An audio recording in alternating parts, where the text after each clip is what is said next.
Hayırlı gün, hürmetli milletteşlerimiz, din kardeşlerimiz. Peygamberler tarihi degan topşuruğumuzni davam etemiz. Bizde konakta her vakittagıça Nuriye Abdullah kızı Bilalmoyna.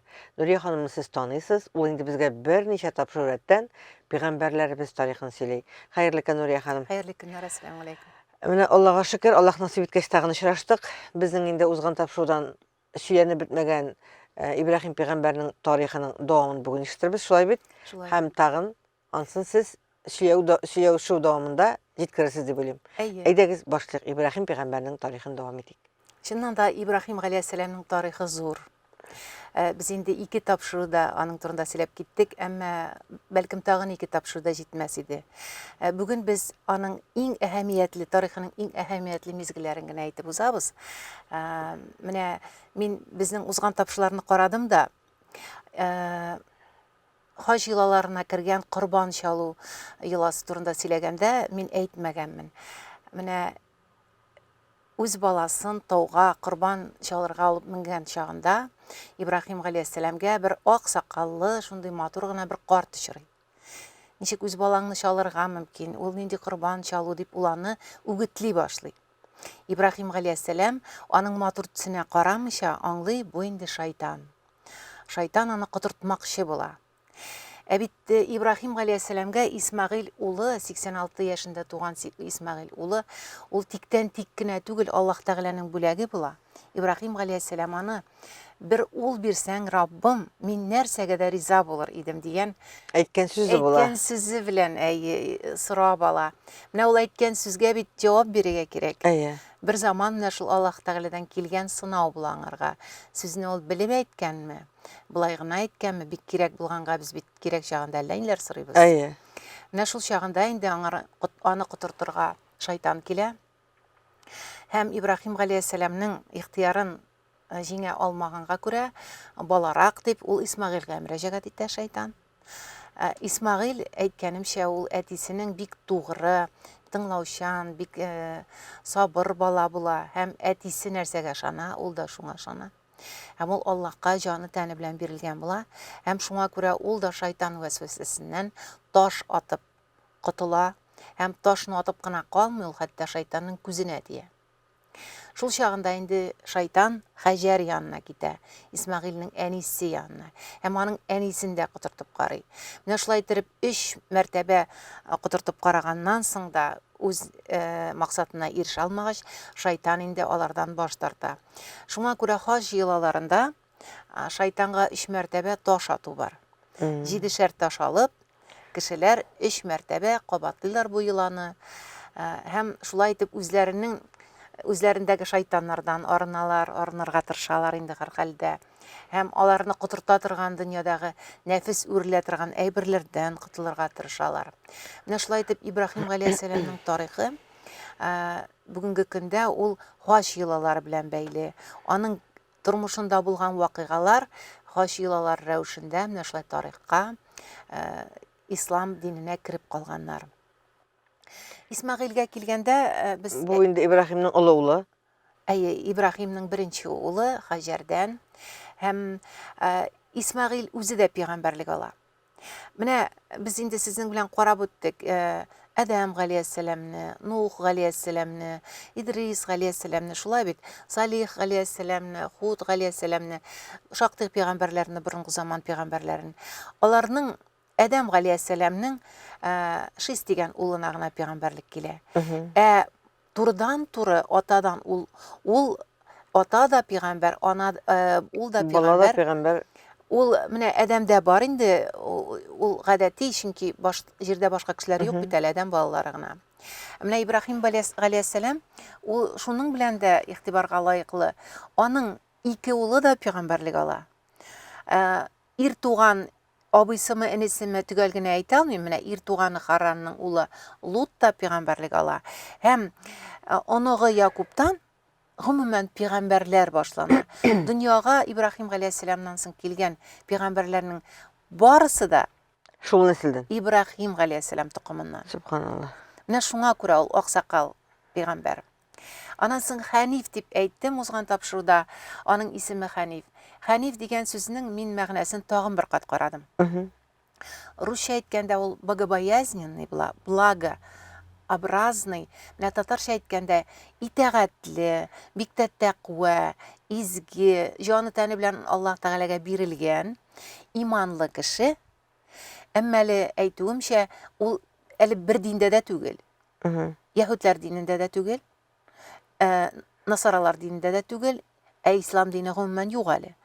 Әйтүебезчә, бу инде бик ерак, 4000 ел элек булган вакыйгалар, Ибраһим галәйһиссәламның яшәгән чоры бездән бик ерак, менә шулай 4000 еллап элек. Белүебезчә, ислам диненең тарихы безнең 6-нчы гасырдан башлана, насара диненең тарихы башлана 2025 ел, Гайса галәйһиссәламнан, яһүд диненең тарихы тирәнрәк, шулай булса да әле Ибраһим галәйһиссәлам дәврендә дин буларак алар формалашмаган булалар. Менә дине ул мөселман да түгел, христиан да түгел, яһүд да түгел, Ибраһим галәйһиссәлам. Ул ханиф, иманлы, Аллаһ Тәгаләгә бирелгән пәйгамбәр. Менә Ибраһим галәйһиссәламның шулай ислам диненә, шәхсән ислам диненә керткән өлешен инде барлап уздык. Ул да булса хаҗилалары, ул да булса улы Исмәгыйль белән Кәгъбәтулланы төзү. Һәм шушы олы пәйгамбәребез ул озак гомер яши. 175 ел дигән җиргән урыны да бар. 190 дигән урыны да бар. Әйтеп үтүебезчә 86 яшьтә баласы туганы бит әле. Хәтта 99 яшендә икенче улы Исхак туа. Менә ул әйтеп китәргә кирәк, ул үзе Кудса, Иерусалим шәһәрендә тора, Исмәгыйль улы Мәккә шәһәрендә. Аның арасы, менә картадан карасагыз, 1000 километрлап булыр. Ул араны Ибраһим галәйһиссәлам шушы олы яшенә карамыйча ел да узатырган була. Менә әйтеп үтик инде, бер мәртәбә килүендә Исмәгыйль ул вакытта зур өйләнгән егет, ир-ат, аның өендә хатыны гына була. Мәккә шәһәренең әле бу төзелеп яткан гына чагы, әле башлангыч. Әле ул сәүдә үзәге дә түгел, караваннар да еш узмый, ризыкны аяң белән йөреп, ауда йөреп табарга кирәк. Һәм аның ауга чыгып киткән чагы була, хатыны өйдә була. Ибраһим галәйһиссәлам үзенең кемлеген әйтми, хатыныннан сорый, ничек яшисез, тормышларыгыз яхшымы дип сорый. Хатыны аңарга әйтә, юк. Ит тә җитми, ризык та җитми, Канәгать түгел. Канәгать түгел. Шуннан соң алай икән ди Ибраһим галәйһиссәлам. Ярар. Ирем кайтса нәрсә дип әйтим, кем килде дип. Бер карт кергән иде, бусагасын алыштырсын хуҗа кеше дип әйтеп китте диярсең дигән. Ул гарәп телендә, менә ул борынгы гарәп семит халыкларында бусаганы алыштыру, хатынны алыштыру дигәннең читләтеп әйтү икән. Менә Ибраһим галәйһиссәлам Киленне шатмый. Киленне шатмый. Ул да әдәп. Ул да бер тәҗрибә. Без тарихтан бит тәҗрибә алырга тиеш. Әлбәттә. Ниндидер үзебезгә нәтиҗәләр алырга тиеш. Менә ир югында кунак килгән икән, хатын ирен яманламаска тиеш. Икенче килүендә Исмәгыйль хатынын алыштырган була. Һәм икенче хатын Ибраһимга кем икәнен белмәсә дә әйтә: "Ит ашыйбыз, су эчәбез. Яхшы яшибез." Ул вакытта инде Мәккәдә икмәк төп ризык түгел, чөнки бит инде анда иген үсми. Шуңа күрә ит ашап су эчү ул муллык дигәнне аңлата торган булган. Ул Ибраһим галәйһиссәлам килененә әйтә: "Иреңә тапшыр." Бер бабай кергән иде. Бусага сыныклы икән дип әйтеп китте. Менә шулай итеп, ул үзенең улының тормышына булган мөнәсәбәтен, бәясен шулай ирештерә тора, елда килеп йөри торган була. Һәм инде 175 яшенә кадәр яши. 190 дигән җире дә бар. Хәтта әле менә мин сөйли торган Ибн Касир китабында әйтелгән, хәтта 200 ел яшәүенә дә дәлилләр бар дип. Бер җирдә шундый әйтелгән урыны бар. Ибраһим галәйһиссәламны 80 яшендә генә сөннәткә утырталар әле. Һәм сөннәткә утыртканнан соң ул 120 ел яши. 80-гә 120-не кушкылсаң 200 ел. Менә Икенче төрле ел санаганнар дияр идең, бит китапта әйтелгән, картайып беткән була 86 яшендә. Димәк, ул шул ук безнеңчә ел санау була. Элекке заманда кешеләр озак яшәгәннәр, безнең инде әйтеп үткәнебез бар. Нух галәйһиссәлам менә 950 ел пәйгамбәрлек кенә әйтә. Пәйгамбәрлек килгәнче күпмедер яши, аннан соң, туфаннан соң күпме яши. Менә шундый озын гомерле булганнар. Шулай итеп, Ибраһим галәйһиссәламның тарихын йомгаклап, Улына күчик. улына күчик. Әйе. Улы, беренче улы, Исмәгыйль. Ул, аның тарихы кыска, әмма безнең ислам диненә керткән өлеше зур. Нинди өлеш? Бердән кабатлап әйтәбез инде.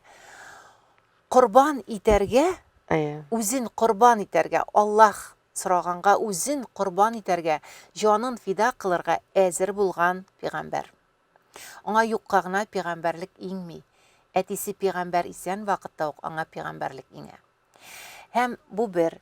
Икенчедән, Кәгъбәтулланы әтисе белән бер рәттән төзегән пәйгамбәр. Һәм ул алай гына да түгел, Мәккә шәһәренең беренче имамы, Кәгъбәтулланың беренче имамы.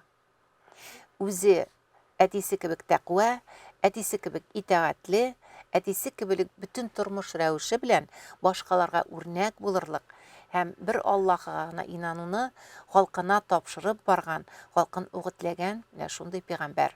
Исмәгыйль галәйһиссәламның әле тарих өчен, ислам дине өчен тагын да зуррак әһәмияте бар. Исмәгыйльдән киткән тукымнан безнең Мөхәммәд галәйһиссәламның Ирак бабасы ул. Менә гарәп ягыннан тагын бер генә пәйгамбәр булган. Исмәгыйль үзе һәм Мөхәммәд галәйһиссәлам.